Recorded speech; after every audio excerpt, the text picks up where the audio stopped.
مسئلہ یہ کہ نابالغ لڑکا لڑکی ہیں، ان کا نکاح ان کے قریبی رشتہ داروں نے کر دیا جو ولی کہلاتے ہیں تو ہو جاتا ہے۔ اب اگر والد یا دادا نے کیا ہو تو یہ اتنا مضبوط نکاح ہوتا ہے کہ بالغ ہو جانے کے بعد ان بچوں کو ختم کرنے کا اختیار نہیں ہوتا۔ لیکن اگر کوئی اس کے علاوہ کرتا ہے، جیسے ماموں نے کر دیا، چاچا نے کر دیا، باپ اور دادا کے علاوہ حتیٰ کہ والدہ نے کر دیا، تو جیسے ہی بچے بالغ ہوئے، اگر ان کو پتہ چل جاتا ہے کہ بچپن میں ہمارا نکاح کیا گیا ہے، تو شریعت ان کو ایک اختیار دیتی ہے کہ آپ چاہیں تو نکاح باقی رکھیں اور چاہے تو ختم کر دیں۔ اس کو کہتے ہیں خیار بلوغ۔ تو جیسے بالغ ہوئے، اطلاع مل گئی، انہوں نے اگر نکاح رد کر دیا، نکاح ختم ہو جائے گا۔ اس کے لیے طلاق وغیرہ کی ضرورت نہیں ہوتی، وہ نکاح کو فسخ کرنا ہوتا ہے، نکاح فسخ ہو جائے گا، یہ ختم ہو گیا۔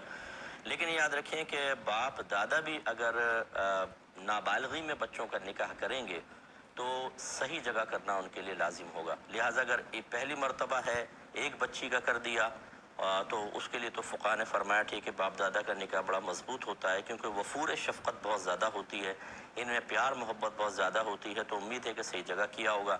لیکن اگر ثابت ہو جائے کہ غلط جگہ کیا ہے، جوڑ ٹھیک نہیں ہے، غلط قسم کے لوگوں میں کر دیا ہے، تو پھر یاد رکھیں اگلے بچوں کے لیے باپ دادا کا یہ اختیار، یہ حق بھی سلب ہو جاتا ہے، اور بچوں کا نہیں کر سکتے ہیں وہ۔ ہمارے ہاں مطلب شریعت چونکہ ہم جانتے نہیں ہیں، کہیں تو بچے سرکش ہو رہے ہیں اور کہیں بڑے اپنے اختیارات کا غلط استعمال کر رہے ہیں، کہ وہ کہتے ہیں کہ جہاں ہم نے اشارہ کر دیا وہاں تمہیں نکاح کرنا ہوگا، اس کے علاوہ نہیں کرنا ہوگا۔ یہ تو نابالغ بچوں کا مسئلہ ہے کہ اگر ایک کا غلط کر دیا تو اگلے کے لیے اس کو ان کا اختیار سلب کر لیا جائے گا۔ یہاں بالغوں کے ساتھ زبردستی کر کے اور بے جوڑ نکاح کروا دیے جاتے ہیں، اور اس میں بچے سخت اذیت والی زندگی گزارنے پر مجبور ہو جاتے ہیں، اور بعض اوقات تو بعد میں وہ چلتی نہیں ہے لائف، زندگی ڈسٹرب ہو جاتی ہے، وہ طلاقیں ہو جاتی ہیں۔ بلکہ یہاں تک میں نے دیکھا ہے کہ کبھی ضد میں بچوں کی شادی کروا دی گئی ہے کہ ہماری ضد ہے، کرنا ہی پڑے گا۔ جب ہو گیا، اب لڑکا کہتا ہے میرا ذہن نہیں مل رہا، میں پریشان ہوں، تو ماں کہتے ہے اچھا چاہو تو طلاق دے دو۔ یعنی اپنی ضد پوری کر کے آپ نے کسی کی بچی کی زندگی کو برباد کر دیا، اور اب آپ کہتی ہیں اب طلاق دے دو، ٹھیک ہے تم اپنی مرضی سے کر لو۔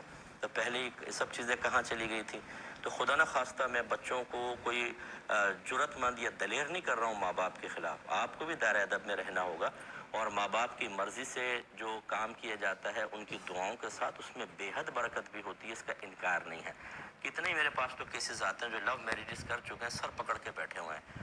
پہلے تو ایسا لگتا تھا کہ یہ حور نہیں ملی تو پوری دنیا تباہ ہو جائے گی، میں اب خودکشی کر لوں گا، اور وہ حور مل گئی تو اس کے بڑھ کے لنگور کوئی نہ رہا، اور اتنا یعنی وہ فیڈ اپ ہو جاتے ہیں ایک دوسرے کے ساتھ کہ شکل دیکھنا پسند نہیں کرتے ہیں، بے برکتی پیدا ہوتی ہے۔ ہر ایک لو میرج میں ایسی نہیں ہے لیکن ہوتی ہے۔ تو میں خدا نخواستہ اولاد کو باغی نہیں کر رہا ہوں، لیکن ماں باپ کو بھی سمجھنا چاہیے کہ جب ایک حق شریعت نے آپ کو ماں باپ ہونے کی حیثیت سے دیا، تو اس شریعت کو آپ کو ہر جگہ آپ کو بھی تو فالو کرنا چاہیے، جس نے آپ کو اتنی عزت دی ہے، احترام دیا ہے، بچوں کو آپ کے تابع کر دیا ہے۔